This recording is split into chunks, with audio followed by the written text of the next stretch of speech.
Question number 1. প্ৰথম অসমীয়া sonnet কবি কোন? Option A. Chandra Kumar Agarwala, B. Lakshminath Bezbaroa, C. Hemchandra Goswami, D. Ananda Chandra Barua.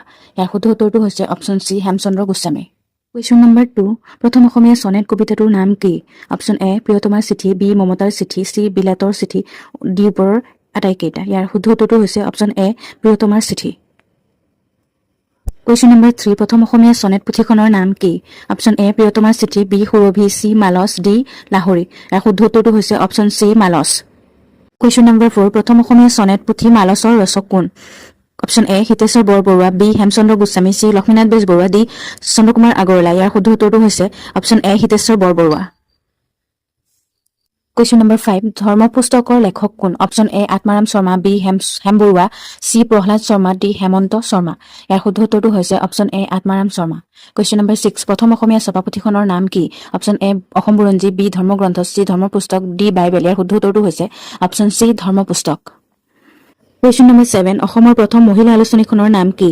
Option A. উৰণী, B. ঘৰ জেউতি, C. সেউতী, D. Sreemoyee. ইয়াৰ শুদ্ধ উত্তৰটো হৈছে অপশ্যন B. ঘৰ জেউতি। Question number 8. প্ৰথম অসমীয়া ভ্ৰমণ কাহিনীখনৰ নাম কি? Option A. বিলাতৰ চিঠি, B. প্ৰিয়তমাৰ চিঠি, C. সাগৰ দেখিছা, D. মমতাৰ চিঠি। ইয়াৰ শুদ্ধ উত্তৰটো হৈছে অপশ্যন A. বিলাতৰ চিঠি। Question number 9. বিলাতৰ চিঠি নামৰ ভ্ৰমণ কাহিনী গ্ৰন্থখনৰ লেখক কোন? Option A. Hemchandra Goswami, B. Gyanabhiram Barua, C. Hemchandra Barua, D. Jatindranath Duwara. ইয়াৰ শুদ্ধ উত্তৰটো হৈছে option B. Gyanabhiram Barua. Question number 10. বকুল বনৰ কবি হিচাপে খ্যাত কবিগৰাকীৰ নাম কি? Option A. Raghunath Choudhury, B.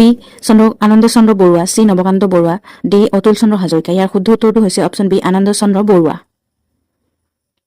Question number 11. প্ৰথম অসমীয়া কথা কবিতাৰ ৰচক কোন? Option A. Jatindranath Duwara, B. Ananda Chandra Barua, C. Chandra Kumar Agarwala, D. Lakshminath Bezbaroa. ইয়াৰ শুদ্ধ উত্তৰটো হৈছে option A. Jatindranath Duwara.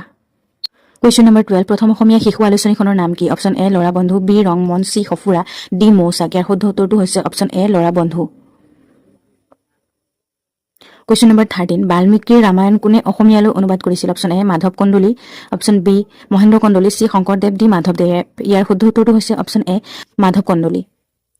Question number 14. জোনাকী আলোচনীৰ প্ৰতিষ্ঠাপক সম্পাদক কোন? Option A. Chandra Kumar Agarwala, B. Lakshminath Bezbaroa, C. Hemchandra Goswami, D. Bhabendranath Saikia. ইয়াৰ শুদ্ধ উত্তৰটো হৈছে option A. Chandra Kumar Agarwala.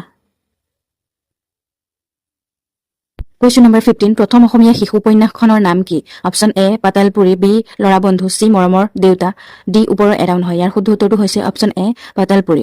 Question number 16. কোনজন অসমীয়াক ভাঙনি কোঁৱৰ নামেৰে জনা যায়? Option A. Chandra Kumar Agarwala, B. Ananda Chandra Agarwala, C. Hemchandra Goswami, Option D. Bhabendranath Saikia. ইয়াৰ শুদ্ধ উত্তৰটো হৈছে অপশ্যন B. আনন্দ চন্দ্ৰ আগৰৱালা। Question number 17. প্ৰথম অসমীয়া শিশু উপন্যাস পাতালপুৰীৰ ৰচক কোন? Option A. Gunabhiram Barua, B. Atmaram Sharma, C. Hargovind Sharma, D. Bhabendranath Saikia.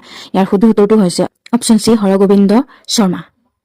Question number 18. প্ৰথম অসমীয়া নাটকখনৰ নাম কি? Option A. Ram Navami, B. সিংহযাত্ৰা, C. বেলিমাৰ, D. Joymoti. ইয়াৰ শুদ্ধ উত্তৰটো হৈছে option B. সিংহযাত্ৰা। Question number 19.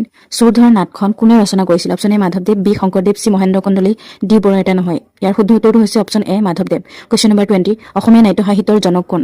Option A. Sankardev, B. মাধৱদেৱ, C. লক্ষ্মীনাথ বেজবৰুৱা, D. চন্দ্ৰকুমাৰ আগৰৱালা। ইয়াৰ শুদ্ধ উত্তৰটো হৈছে অপশ্যন A. শংকৰদেৱ। অসমীয়া নাট্য সাহিত্যৰ জনক শংকৰদেৱ। Question number 21. প্ৰথম অসমীয়া আধুনিক নাট ৰামনৱমী কোনে ৰচনা কৰিছিল? Option A. Gunabhiram Barua, B. Bhabendranath Saikia, C. Hargovind Sharma, D. ফণী শৰ্মা। ইয়াৰ শুদ্ধ উত্তৰটো হৈছে option A. Gunabhiram Barua. Question number 22.